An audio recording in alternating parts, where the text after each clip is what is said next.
On this week's Most Craved. Is 20th Century Fox's latest take on Marvel's First Family going to be fantastic? Prometheus 2 is in the works. Will Ridley Scott bring back his concept of alien Jesus, and will it be the franchise's personal savior? Chimichanga.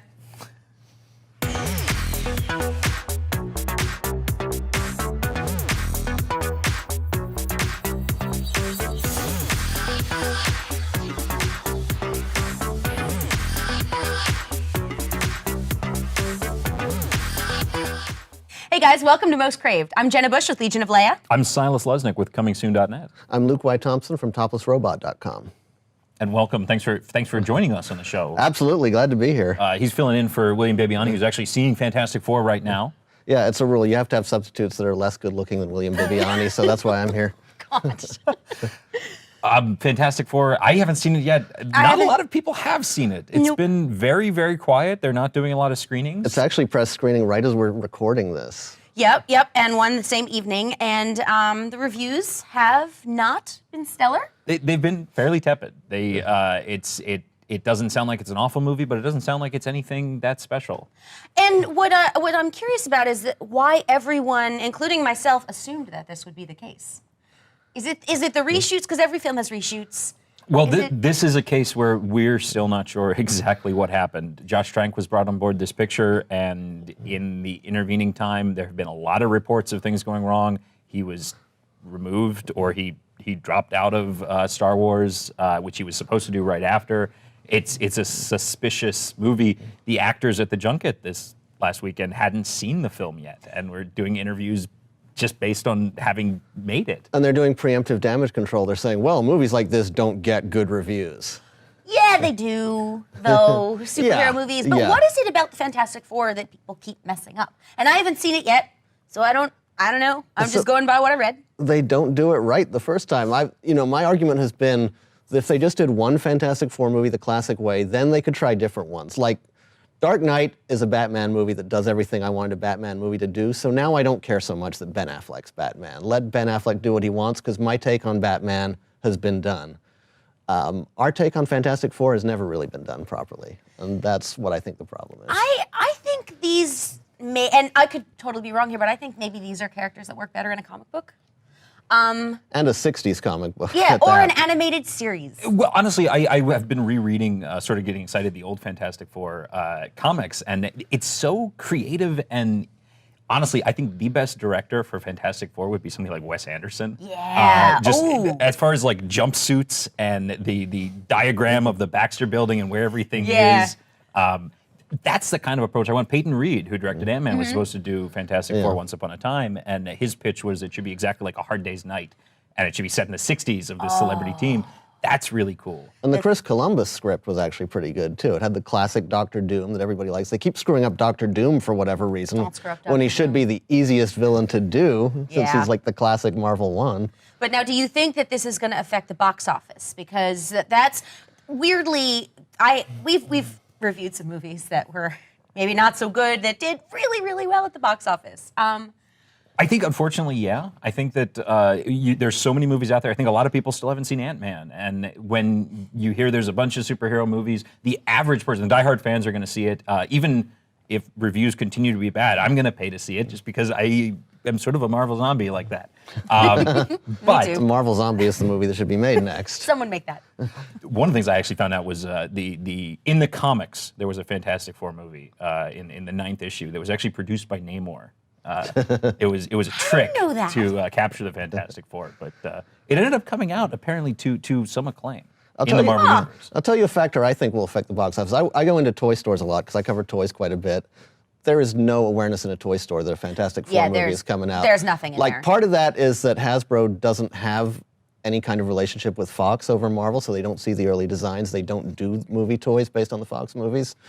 But with X-Men, there's such a deep roster, there's always X-Men toys on shelves. So there's some awareness when an X-Men movie comes out. They are not doing like a Ben Grimm or a Sue Storm or any of those that are comic-based to tie in with they wouldn't do Sue Storm anyway, because she's a girl, so just saying. I'll tell you, the ones they did for the first movie, though, are amazing figures. I've got like one that's half transparent and has a base with swirls around. It's one of the coolest Marvel figures that has ever been done. I have a Sue Storm action figure right here. This is why we're friends, Silas. It's an interesting situation, though, because theoretically, the rights to Fantastic Four will lapse unless they keep making movies. Right. So Yeah. if there's a very tepid response to this, what do you do? And the solution might be keep the same cast, because you have a fairly solid cast. Yeah, they're if nothing great. They're else. great actors. And cross them over. Cross them over with X-Men, or Deadpool is the one that we just saw the trailer for, which it's weird that Fantastic Four is hitting movies Friday, but people are more excited to see the Deadpool trailer on the big screen. Oh, did you see Oh, the yeah. trailer online that's like Fantastic Four, but then has a Deadpool tag at the very end? No. That's like, go see this and you'll see the Deadpool trailer in front of it. Oh, God. Well, okay, so let's talk about the Deadpool trailer, because it's so good. And I'm not, to be absolutely fair, I'm not a huge Deadpool fan. I have nothing against Deadpool, just has never been my area of comics. So I was like, oh, Deadpool, that's cool. I think it's mostly because a lot of the Deadpool cosplayers at cons are really annoying. I mean, some of them are cool, but usually like I get whacked in the back of the head with one of their signs or something, and so, but the trailer, I'm totally in. I'm glad they're going R. I'm glad they're going really hardcore violence. It might actually make up for certain other movies that Ryan Reynolds has been in. I mean, there's even a joke about it, which we knew from Comic-Con, but what'd you guys think? I'm excited. I was a little, I wasn't entirely sold on the R rating, because I frankly think the funniest Deadpool stuff is the Joe Kelly comics, which sort of flaunt the R rating. Like they're not quite going there, but they find clever ways to hide it. That to me is often funnier. But the movie looks really good. Well, also, Deadpool is very identifiable to kids, so I think you could have a Batman Returns type situation here where there's a huge parental backlash because their kids have the Deadpool Lego guys and they want to see Deadpool. But speaking for myself, I love really gleefully amoral characters, like every character Nicolas Cage has played in the past 10 years, so I'm totally into what it's showing me so far. I had a problem with Kingsman, which people are comparing it to, because the Kingsman characters are sort of proclaiming themselves to be moral, and they're not, and I'm not sure the movie fully understands that irony. Deadpool, I think, completely does. Oh, absolutely. No, I laughed my ass off. I watched it quite a number of times. So we should also talk about Prometheus 2, which is reportedly beginning filming. And do we have to have another one? Frankly, I was so let down. I think Star Trek Into Darkness is the only thing that I left the theater more angry about than Prometheus. I just was so bummed out that something that looked as beautiful as it does, Yeah. has as great a cast as it does, was so stupid. It had plot holes you could drive a truck through. But you were a fan. I was a fan. I think fundamentally people forget that they're all the movies in this franchise are basically slasher movies. It's always about people going into some part of space, doing something stupid, and then getting killed one by one. Not that stupid. I loved that a movie got made that basically said, God doesn't exist, your creator's an asshole, and he made you to be a biological weapon host. Well, no, that part of it didn't bother me. I just didn't like the stupid crowd. And there was a lot of it. People will go see it, I think. But I think there was a lot of anger about Prometheus. A lot. It's a lot of hate. A lot of hate. I think the alien Jesus idea that was pitched originally is insane, but it's so insane that I kind of want to see him do it anyway, just to see how it comes out.